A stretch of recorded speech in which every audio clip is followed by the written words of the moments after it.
Well, it must be 8:30 or just about there. Good evening, good evening. Let me see if I can tag some folks right quick. Let's see. All right. Yeah, Shakim, I'm tagging you. Yeah. I love you, brother. You know that. Okay, let's see who we can come up with. For those that are coming on right now, welcome. This is Pastor Dixon. Feeling good today. It's been a busy couple of days. A bit grieved in my spirit about a few things. One being the fact that it was 2 years ago today that we found out that our community organizer, activist, young warrior king, Moye was killed in New Orleans, Louisiana. Random gunfire, mistaken identity situation. Just crazy. I hope the shooter, who's doing, I think, 20 years now, I hope he realizes just what he's taken from us, just who he's taken from us. Oh, forgive me, I just tagged somebody I wasn't supposed to tag. I'm going to put it out right now. Please forgive me. I will beg. I have no problem. I ain't too proud to beg, as the Temptations said. I'm sorry, I was running off at the mouth and went right over your name. Please forgive me. Untag yourself. Okay, please. But I want to get as many people on live tonight to talk about an issue that is an ongoing problem and has the potential to be dangerous actually for us in 2020 and beyond. Charlotte, I hope you get on. I hope you're doing better today. Miss Taz, give me a shout out. Let me know how Charlotte is doing and how you. It's unfortunate that, we had to say happy birthday to Ator yesterday and still, because of circumstances, wound up at the ICU. So let me tag a few more people. You all please be patient with me. Patient with the old guy. Uh-oh. All right. Hey. All right, what's going on? Brother Brandon, what's happening? Jesse Williams, yes. My brother in the struggle, for sure. Janine, I pray that it is well with you. Angela, yes, good to see you. We had a good meeting yesterday up your way. That's for sure. Teresa, good to see you also. Shauna Leah chiming in on the West Coast, for sure. Netted Net in the house. Yeah, so we're going to give it a little while, try to get some more people on board. It'd be good to see some more folks. I hope that my audio and video is good right now. I'm in that crazy place where it acts up when it gets ready to act up, so, but it's going to be all right. There are entities and powers in place that sometimes when there's a message for the community, that those invisible forces don't want it to happen. That's for sure. Brother Damien, what's going on, brother? I really appreciate you, man. I'm going to talk about that amazing event last night briefly in a couple of minutes. I just want some more people to get on. Good to see you. It was great sitting with you last night and chatting. Amazing conversation. A conversation that we need more of. Let me give it a few more minutes. I would love to see a lot of our political camps jump on, as well as our South Carolina Democratic Party people jump on And anybody who understands the struggle against injustice and unrighteousness, and that when picking and choosing our whether we're going to stand with what's right or not is detrimental to us as a people. And one of the reasons why we continue to have to struggle when we should be standing united, regardless of our own individual emotions and all of that. When those things get in play, that's when divisiveness comes in. And there are people who are masters at playing toward division and using people's emotions in order to create these divisions and not having us working together. I talked about it last time. They have us like this instead of working like that. Papa Smurf, what's going on, my brother? Lavinia, what's happening? Alrighty. We've been down since day one, ain't we, with the coalition, for sure. Good to see you. Shakima, good to see you also, for sure. It's always a pleasure. We should chat sometime soon. And see what the directions are headed, together. So, yeah. Let me start off. I just mentioned it, talking about this amazing event last night, a forum that was brought together last night. It was part of the Horry County Democratic Party's recognition of Black History Month. So they assembled a panel at the party office up in Horry County. The forum was organized by the Horry County Democratic Party Communications Committee, along with Damian Fowler, who's on tonight. So good to see him again, twice in a row. Damian's the founder of PISB Publications, and he also moderated the forum. And those who were sitting in on the forum was myself, Shakidra Jenret, who is the founder of, and I believe it's a women's empowerment or a young girl empowerment organization called I Am Enough. And she also was a candidate for Horry County School Board. Okay. Another one of the participants last night was Lester Linton Pryor. She's the Horry County Democratic Party second vice chair. Also, Verlene DeWitt, president of the North Strand Democratic Club. That's Horry County also. And also Brandon Counts. He's the vice chair of the Young Democrats of Horry County. And of course myself. What an amazing group of folks. And the topics were just variety. There were, African American Issues Forum is what it was.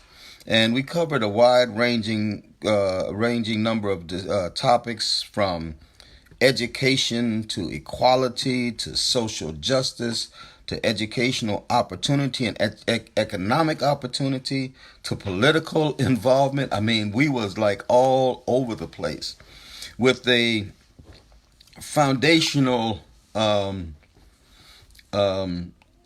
spine to the book of our discussion based on Dr. King's final book, Where Do We Go From Here? And with a little bit of Michelle Alexander's The New Jim Crow tossed on in the mix. Oh, it was really, really interesting. And guess what? Everybody's going to have an opportunity to see it soon because it was recorded. And the video will be released soon on the Horry County Democratic Party YouTube channel, which is accessible through the Horry County Democratic Party website. Okay, and I think that'll be up next week. So please, when it comes out, I'll be posting it on my page. Give a listen. There's a couple of pictures on my page already. There were a couple of pictures on my page. Shakim, the video will be out soon. Give a watch. Okay? Please. And then holler at your boy in the aftermath. Okay? And that's something that we do need to always work on, is actionable things that we do. All the talking, all the rhetoric, man, rhetoric ain't getting us nowhere. And there's a whole lot of people that like to talk about other folks that ain't doing nothing, that all they do is talk rhetoric. So we'll take care of that. We'll address that. So holler at your boy next week, Shakim, straight up. Brother Damon, good to see you, my brother. Man, Jason, what's going on? All the way from across the water, across that big pond, for sure. Good to see you. Lisa, praying for you, your strength, your health, of course. Kathy, a soldier out there in them streets for a long time, for sure. For sure. Yeah, so that was last night. And please stand by to watch it, for sure. And I can, those who watch can decide for themselves, what it was about. For me, it was an amazing experience with some very good people at the table, very enlightened, very wise people at the table, and sharing ideas with respect for one another. And that's an area that we have to keep working on, because apparently we have gotten to that point where we think that because others disagree with us, that we're enemies or something like that, and we have to always be We have to learn that there are forces at work that are pitting against each other, and the fact that if we don't agree with each other, that's not a problem. It's just that we don't agree with each other. To you be your way, and to me be mine. And respect in the middle of that is how we begin to work forward. When we don't do that, when we have all of this consternation and contention between one another, all we're doing is we're showing our children that this is it's acceptable. That's how we're supposed to behave. And when they act out, when they fight on buses, when they shoot each other, they're just acting out the example that we're showing from them. That when we don't get along, when we disagree with each other, then the real solution is not respect for one another, but it's disrespect for one another. Y'all hear me? For sure. Well, that ain't really what I'm on here tonight to do. Corey, what's going on? Yes. Well, it's been a long time since Vickery's, isn't it? For sure. Yeah, Amanda, what's happening? How you doing? Good to see you. Praying for your household, for sure. Because if the flu is hit there, I'm praying. Because I know there's a lot of households that are down for sure because of this flu. Please be careful. Please be careful, for sure.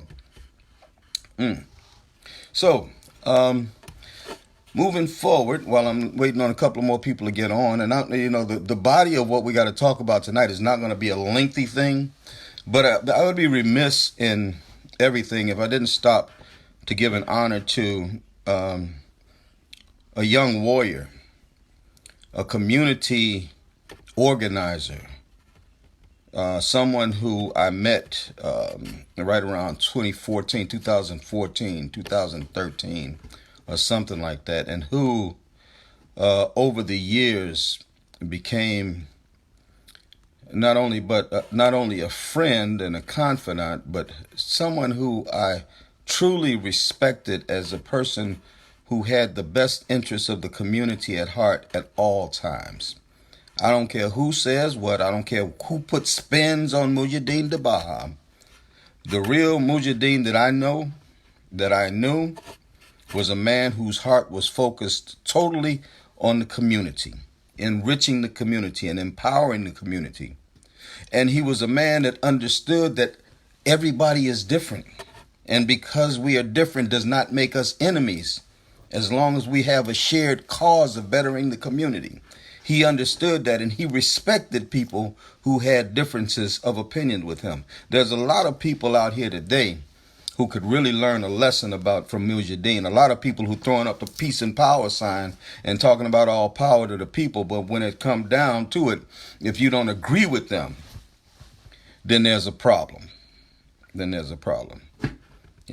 you want to respect Mujahideen, live up to what he lived up to. Kendra, I've got to give you a call, okay? I had some time to myself yesterday to look over some of that paperwork. I will be reaching out to you tomorrow. Much love to you, okay? Brian, what's going on? Taisha, what's going on? Elvin Spates, what's happening, brother? Who was that called you wrong by your name? I think up in the school board, Charleston County School Board, didn't they? Call you Mr. Spites, But that's all right. They'll be all right, too. Those differences. Karen Cordry, how you doing? Good to see you. North Charleston's finest in the house. Man, we love you and the work that you do, for sure. Mario. Nephew, what's up? What's up, Mike? All right. So, it's really, and I started by talking about being grieved in my spirit because, even though I'm doing good, But 2 years ago today, Mujahideen was taken from us by gun violence in New Orleans. He had left from the area for a while to actually go and explore different urban communities to learn methods of actually organizing, different ways of organizing, talking to different communities on how to bring a community together to work together. And his journeys led him to New Orleans, where one night, 2 years ago today, he was on the street. It was late in the night, not too late, but late. And someone mistook him for someone else who had robbed him. A dope dealer mistook him for somebody who had robbed him, and he shot Mujahideen. And Mujahideen bled out right there. This brother, Mujahideen, was a force like I had never seen before. Someone whose intellectual capabilities, power of reasoning, wisdom for he would have been 33 years old that year. Wisdom and the ability to translate that wisdom and intelligence into actual activism. As Shakim said, actionable items. Putting in work. Man, for those who weren't involved in the social justice movement while Mujahideen was on the ground with us,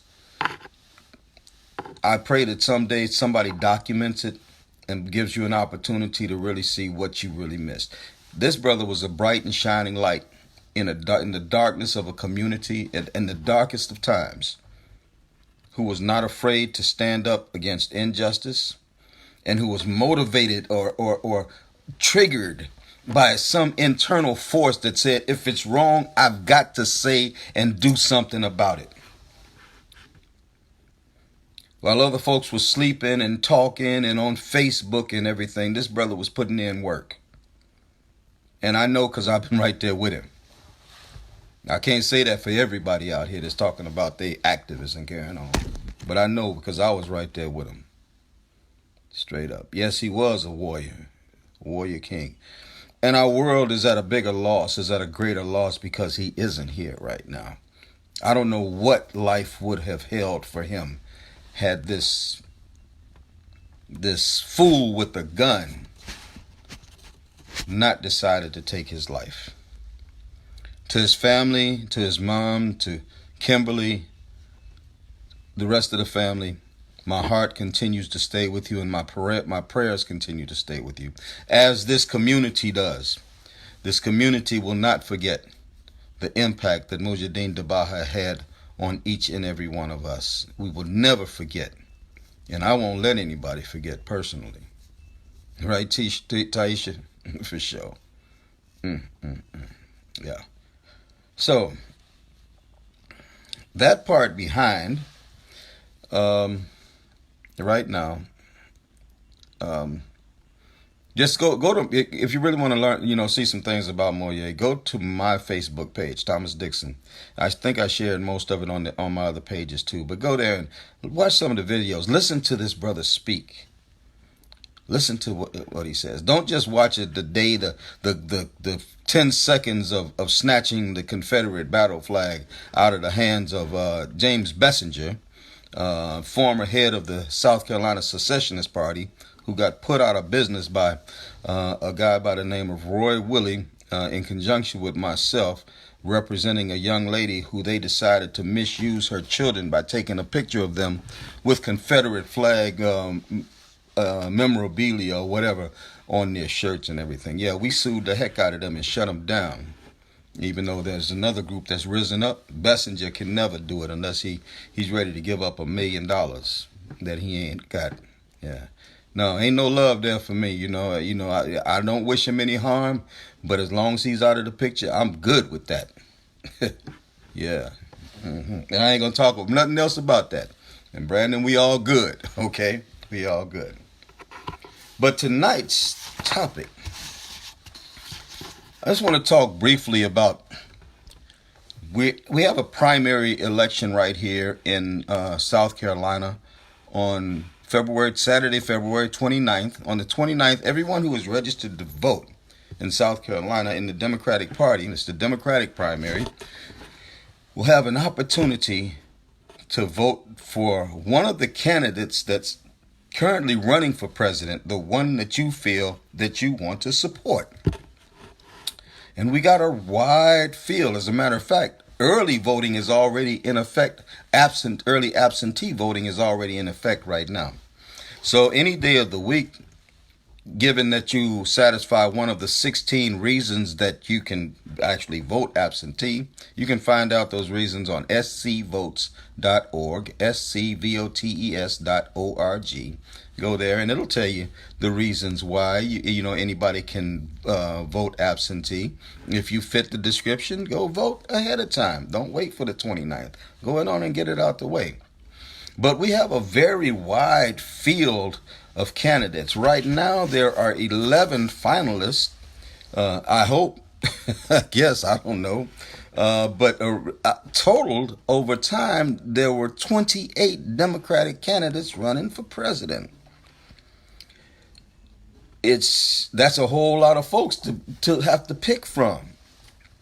And of course, there are some very popular candidates. There are some unknown candidates. There are some who just popped up on the scene, and there are some who are politicians and others who just have money. They're all vying for president. The current 11 Democrats that will be on the ballot in the primary, in the South Carolina primary, which is on Saturday, February 29th. The polls will be open that day from 7 a.m. to 7 p.m., and your precinct poll will be the place where you go vote. Before that, if you vote in early absentee, you have to go over the headquarters road to the Election Commission office and vote there. There are no satellite places to vote. But on the 29th, from 7 a.m. to 7 p.m., your particular precinct will be open. If you're wondering about your precinct or whatever, and I would suggest everybody check your registration to make sure that you haven't been purged or something crazy has happened. But go to scvotes.org, once again, scvotes.org, and check your registration. When you go check it, it's going to show you where you go vote at and everything, whether you're registered or not. You'd be good to go. We just went to the International African American Museum Forum on voting disenfranchisement the other day. And there are a lot of people who are being cut from the ranks of voting. And this is intentional so that our vote does not matter. The more that they can take away from our power to vote, the less chance we have in order to push things through, the things that really affect us every day. So please check yourself, check to make sure that you're registered to vote and where you're supposed to go vote at. And if you can vote early absentee, do so. And if not, on the 29th, do so. And take somebody else with you, please. It's crucial. So right now we have 11 Democrats currently in the race. We got Michael Bennet, Joe Biden, Michael Bloomberg, Pete Buttigieg, Tulsi Gabbard, Amy Klobuchar, Deval Patrick, Bernie Sanders, Tom Steyer, Elizabeth Warren, and Andrew Yang. Okay, now, I just want to make sure everybody understands, okay? I listed those. Those are in alphabetical order, okay? So I didn't have nothing to do with the order that they came out of my mouth. It's the way God birthed them. Okay, or the given name that they each had since birth. Okay, so those are the 11 that are currently in the race right now. And if you stop and you look at the others, man, wow, 17 others. Cory Booker, Steve Bullock, Julian Castro, all of these dropped out. Okay, they were in the race, but they dropped out. Cory Booker, Steve Bullock, Julian Castro, Bill de Blasio, John Delaney, Kirsten Gillibrand, Kamala Harris, John Hickenlooper, Jay Inslee, Wayne Messam, Seth Moulton, Richard Ojeda, Beto O'Rourke, Tim Ryan, Joe Sistak, Eric Swalwell, and Marianne Williamson. Man, all of these folks was in the race, But all of those 17 dropped out. Now we have 11 in the race. I would say finalists, but I don't know. I don't know. But now attached to each one of these candidates, we have people that support them. It's called their campaign teams, okay? You have Joe Biden's team, people that support Joe, the former vice president. The hashtag Biden 2020. You got Mayor Pete's team, Pete Buttigieg's team. I think his tagline is Pete 2020. But each one of these, Bernie Sanders, Tom Steyer, Elizabeth Warren, Andrew Yang. Andrew Yang, he got the Yang Gang. Okay, everybody has gravitated to the candidate they like, and that's great. This is America. It's good to have a field to choose from, and everybody is able to pick the candidate of their choice. But remember, I started out talking about just because we have differences that we don't agree on things, that doesn't make us enemies, okay? That's first and foremost. That does not make us enemies, okay? But as we're talking tonight about hashtag whoever wins the primary, what will we do after the 2020 Democratic primary? As of February 20th in South Carolina, and then ultimately after Super Tuesday, there'll be a decision made on one candidate ultimately that's going to run up against Donald Trump in the 2020 election. One of these people is going to be the candidate that's going to take on Donald Trump. Not two, not four, so not all of them, but one candidate, one Democrat is going to run up against Donald Trump in the election. So there's a whole lot of these. 10 of these are going to be eliminated from the race. But there's a problem out here, and that's why we're trying to talk about what will we do after the 2020 Democratic problem. The problem being is that there's so many different factions out here, and people are so caught up in their particular faction that I've heard folks say that if their candidate does not win the primary, if their candidate isn't the finalist, then they're not going to vote in this election. I say it again. I want it to sink in, everybody that's watching. These folks have said, and I love the folks I've heard it from, but I just can't understand this. They said if their candidate does not win, then they're not going to vote at all in the presidential election. To vote to unseat Donald Trump. Wow. That's pretty deep. Let's just have an example, okay? Let's just say Pastor Dixon was running for president, and we had Damon Fordham running, and Papa Smurf was running, and Shaquem was running, and Lewis Smith was running, and all of these, and in the end, and Taisha was running, and in the end, Taisha won the primary. And so Pastor Dixon's people said, well, Pastor Dixon didn't win, so I'm not going to vote at all.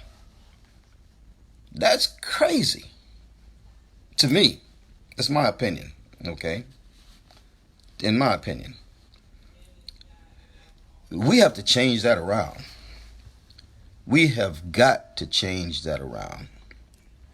And I think that one of the ways that we're going to have to do it is we're going to have to impress upon these candidates, Michael Bennet, Joe Biden, Michael Bloomberg, Pete Buttigieg, Tulsi Gabbard, Amy Klobuchar, Deval Patrick, Bernie Sanders, Tom Steyer, Elizabeth Warren, Andrew Yang. We're going to have to make them understand that it's their responsibility to get their people to understand that whoever wins the primary, we need to get behind them. As a collective, everybody. We don't have the luxury of having people saying, I'm sitting out this election. We don't have that luxury. We have a stark raving lunatic in the White House. And we're going to let our emotions get in the way. My guy ain't win, so I'm not going to vote. That's how he got in there in 2016.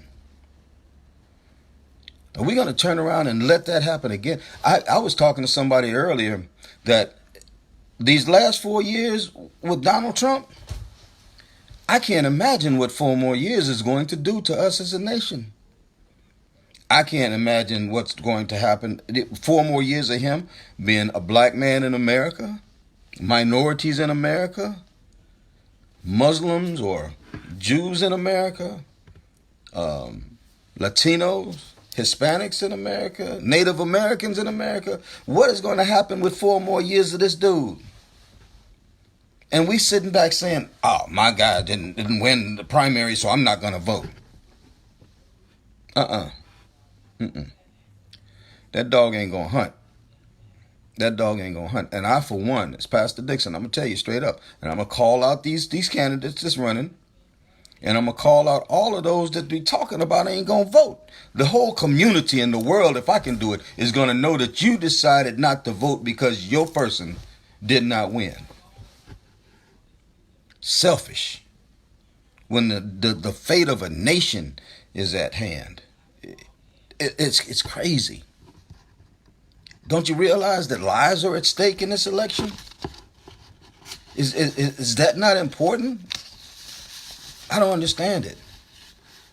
That kind of activity, that kind of behavior, that's what we see in gangs. This ain't no gang fight. This is a human fight.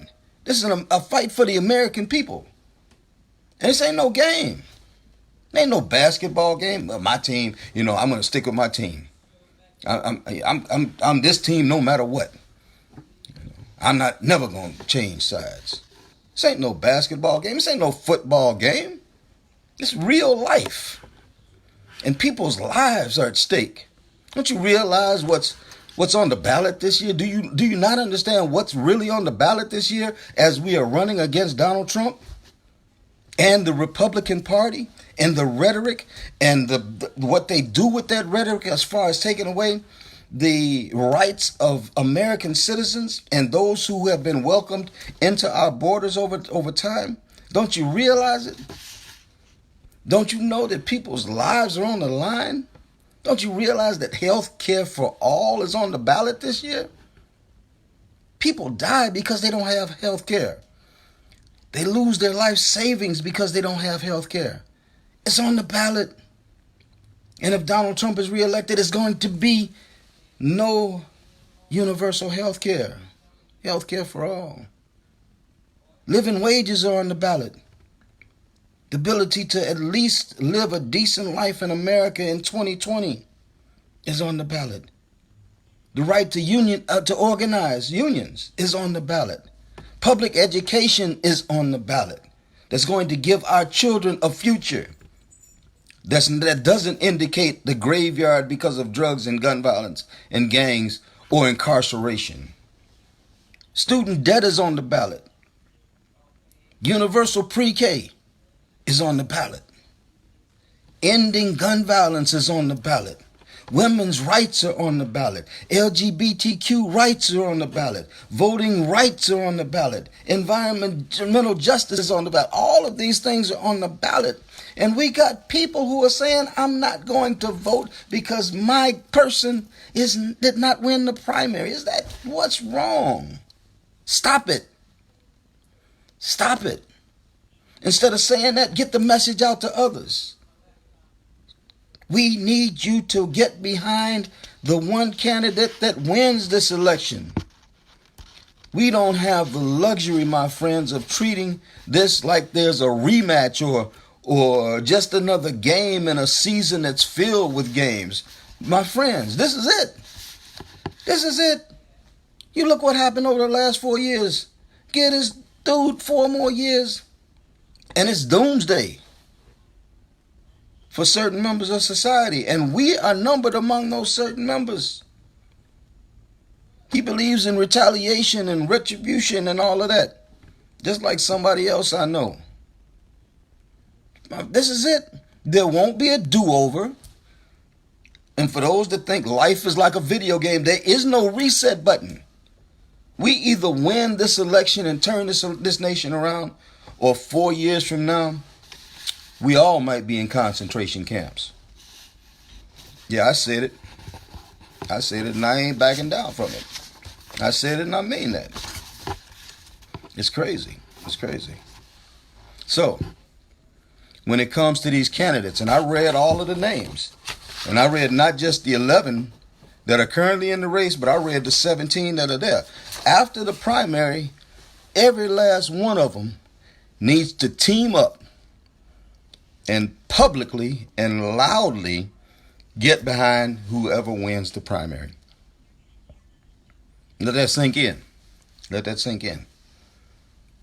Every last one of them.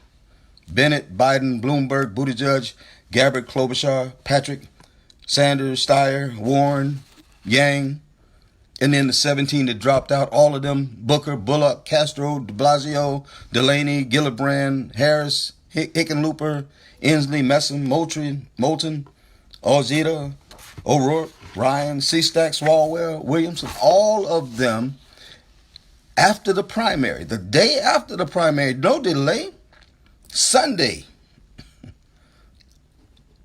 They all, actually Wednesday, after Super Tuesday, they all need to team up and publicly and loudly get behind whoever wins the primary.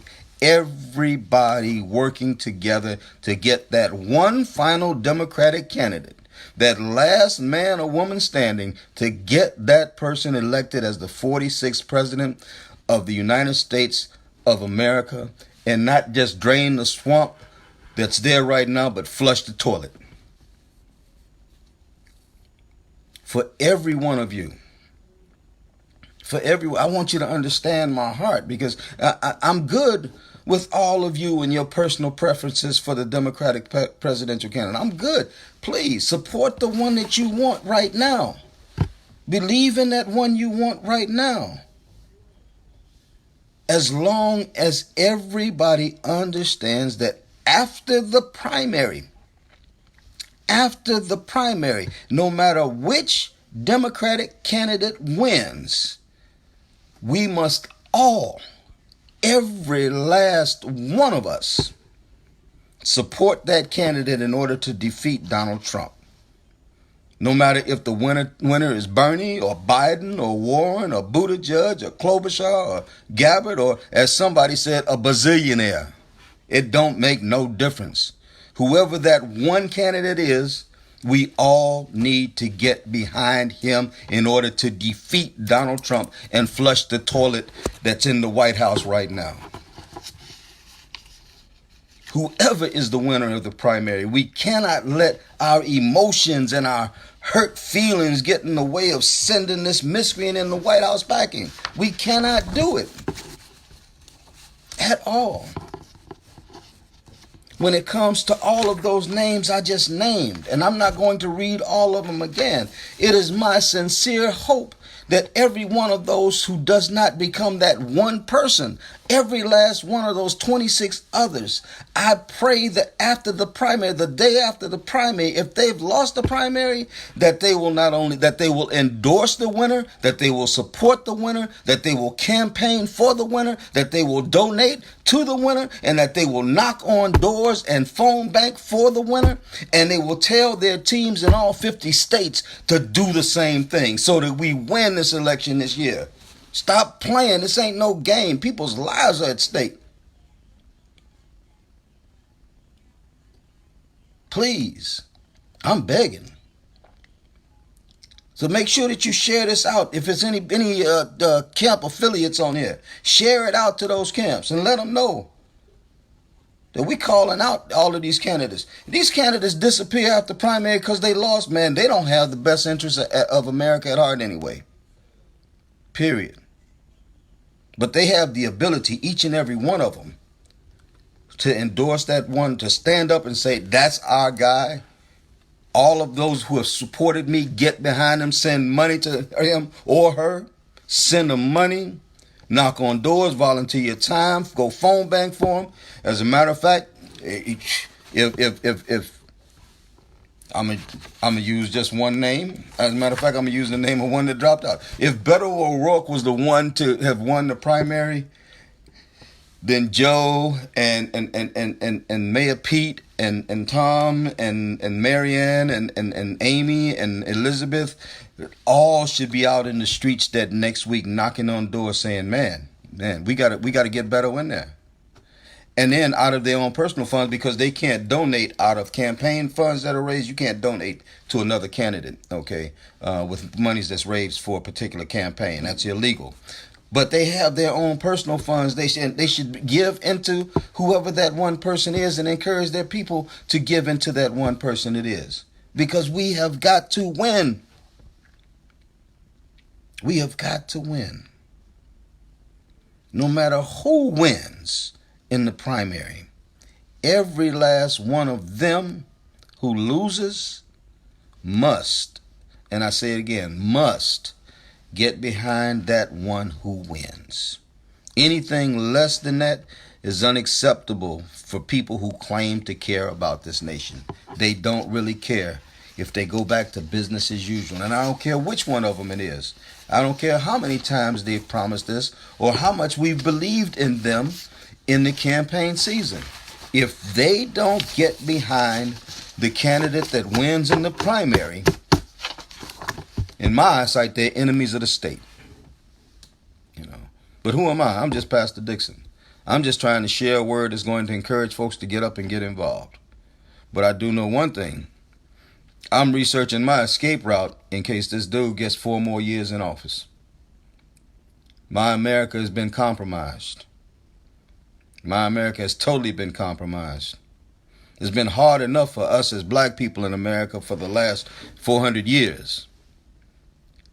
It's been hard enough for the Jews in America to survive and Muslims to survive in America and Latino brothers and sisters to survive in America. It's been hard enough for poor white people to survive in America. It's been hard enough for our children just to get a decent education. And it's even harder for seniors who can't even afford to get sick. Workers got to work 2 and 3 jobs. I can't imagine this situation getting worse. But trust me, it's going to. It's going to. While the guy in the White House pats himself on the back based off the residuals of the work that Barack Obama put in. I don't care who wants to believe the lies that he's telling. Believe on. That's your prerogative. I'll love you anyway. But we're going to agree to disagree about that, and we're going to do it respectfully. Straight up. Claiming fame about what because of something somebody else did. Never apologetic. Always arrogant and braggadocious. And cuss up. I ain't never heard a president cuss like that publicly. For sure. But that's him. Me and him have to agree to disagree on that too. And respectfully do that. So I'm just asking everybody, please share this out. Tell other people the importance of getting involved with this election, going to the polls, checking to make sure that your registration is good.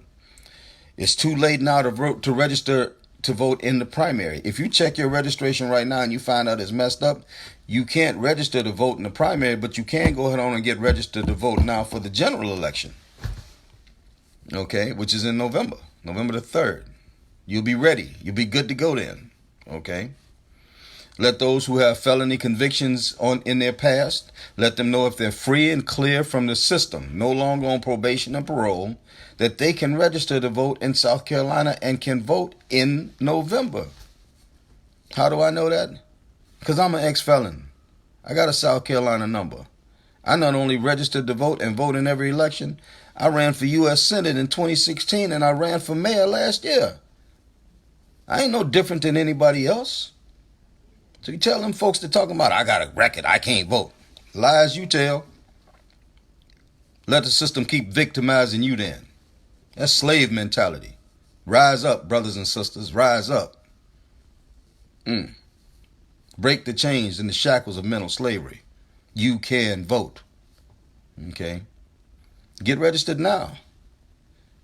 So that when it's time to vote in November, if you're not registered now and can't vote on the 29th of February and the primary election, get registered now so you can vote in November on the 3rd and tell other people. Because I know one thing about folk got criminal background. They usually know some more folk got criminal background. Let them know that they can vote, that they can get registered and they can vote. We got to turn this thing out. We have got to turn this thing around, for sure. And there are those who think that, Donald Trump is the best thing since sliced white bread. But to you be your way and to me be mine. What I look at is a system of oppression. I look at a nickel slick shyster who is not as slick as he think he is. You see, when you got people been out in that street, been grinding out in the street, you get game recognized game. Geno Jones got a book called Game Recognized Game. Game recognized game. And he's a gamer. And that's all he is. That's how you file bankruptcy 7 times and still wind up in the White House. But they want to talk about Chief Burgess's background from 30 years ago that he took care of. Or I go apply for a job and I got to check the box that says I'm a convicted felon, no matter what I've done in the 20 years since I exited the prison. But him, he can get published about grabbing females' genitalia without their permission. Certain things you gotta leave alone, and that's like family. So I won't even touch on that part of it. Wouldn't touch it anyway. But there's so many things that this guy has done that really is not indicative of what we should be able to expect in the White House. And has there been any perfect presidents? No, not at all. But just because we don't have one perfect president doesn't mean that we have to accept a president with just a plethora of imperfections. Somebody said that the lies he's told since he's been in office is in excess of 60,000 or something like that. Verified lies. In the game, they'd have been and took care of him in the game. Straight up. But he's the Don. We got a reality show president, reality TV president. So, folks, that's my message tonight. My message tonight is to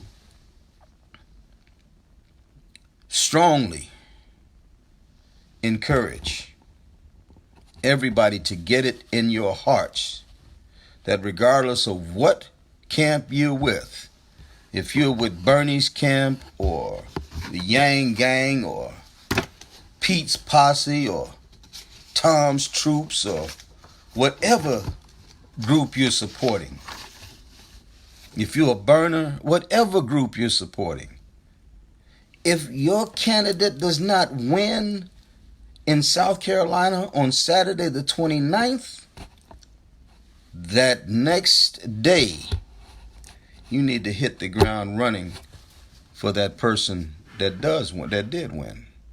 And I'll even extend it all the way till Super Tuesday, when that final candidate is in, okay? This South Carolina, that's one thing, okay? But we have to get past the entire primary. And once that entire primary is up and that one candidate is chosen, that's when. Not necessarily after the day after the 29th, but that's when it'll be on everybody to get involved and get behind that candidate who survived and is now the nomination, is now the nominee. And understand, again, I say it, please pass it on to these different camps. All of them. Let them know. If they are not the candidate, that one candidate that's singled out in order to run and makes the cut in order to run against Donald Trump, then they need to endorse the one that won. They need to support the one that won verbally, financially, publicly. They need to donate. They need to knock on doors and phone bank for that candidate. And what's even more important than all of that, they need to let all of their people who supported them before the primary across all 50 states know that they support the winner of the primary and that they expect all of them to get behind that one person. And I don't care which one of those people it is that I ran off. I don't care which one. is that person. I mean, I have my choice. I have my preference. But in the end, for me, it's going to be that one who is the winner of the primary, that's going to be that one who's going to run against Donald Trump, and who's going to be, if it's at all within my power, is going to be that one who sends Donald Trump to the unemployment office as far as a political president. So please, I'm asking you to join me. I'm asking you to get down with this thing. Be vocal about it. Folks start talking about they ain't voting. with love, let them know. You're the enemy of the state if you're not going to vote just because you decided that your candidate didn't win, so you're not going to vote. And anybody who else just says that I'm not voting because I don't feel it's going to do anything, that's almost just as bad. Not voting is not an option. Period. Anybody want to argue about that, holler at your boy. I'm right here. Well, I've bent y'all ear for a long time. I didn't expect to go that long, but then again, I still did want to talk about Mujahideen. And I wanted to talk about the forum last night in Horry County. And it's good. It's good. It's good to get ideas on the table, thoughts on the table, to talk about how we got into a particular position, and then where do we go from here? Dr. King's last book, Strong Encouragement. Damon Fordham, I thank you so much for sharing that book with me. That's for sure. And for everybody else, please, if you got some time, man, make some time to read Dr. King's final book. A book that will show you that he had transitioned closer toward real activism, apart from the activism that society has created and the image that society has created of him as being sort of seemingly soft. Okay, nope, Dr. King was not that way. But read it for yourself, and get Michelle Alexander's book too, The New Jim Crow. Read that one. And there's a whole lot of things that you can look into, please, in order to continue to strengthen yourselves as far as the activism that we do. And remember, the spirit of Mujahideen is still here. That spirit will not leave as long as we're ready to fight, as long as we're willing to fight, as long as something bothers us when people are being mistreated. And instead of us just typing at a keyboard or something like that, we decide, okay, I'm going to go to the school board. I'm going to go to the General Assembly. I'm going to go in the streets. I'm going to go see that mother whose child was just murdered. And I'm going to do everything that I can to change things around. I'm going to get with the fight for 15. Even though they're fighting and we're not getting nowhere, seem like that. But we got to keep on pushing, for sure. Listen, I love all of you all. Thank you all for being so patient with me tonight. And I look forward to the next time. I'm not exactly sure when I'm going to jump back on with another live, but it'll be soon. I got a couple of things that I really do want to talk about, but I can't really talk about publicly right now too much. And that's dealing with that Elliott Summy issue. But get ready. The other thing I want to talk about is the Manpower March that we are definitely going to be moving forward with in July of this year. Okay, so all of the brothers, and when I say brothers, I don't mean just black brothers. I mean us, all us brothers. Get ready. It's time for us to show where the lion in us lies at, and to show this community that we will stand up for our community. And we will not back down, and we will demand, and we will expect things in return. So, I love all you all. Thank you all for being patient tonight. It's good seeing everybody. Marilyn, Don, thank you so much for last night. Gina, good to see you also. Jody, what's going on? There's so many folks on here. Yeah, you all are amazing. Sharon, Towner, Miss B, Dewan, wow. Maria, ¿cómo está? Yeah, Papa Smurf, what's happening? Elizabeth, so many. Yeah, all the way from Florence. Minister Aquila, good to see you. Okay, well, listen, you all take care. Rest easy. Think about how you're going to reach out to others to let them know. Share this out to people so that they can get an understanding of why we have got to get behind that one candidate. And no matter which way it goes, in the end, we got to understand that whoever wins the primary, that person needs to win the election. And the only way that that person will win the election is if we make it so that that person wins the election. Y'all take care. I love y'all. Peace.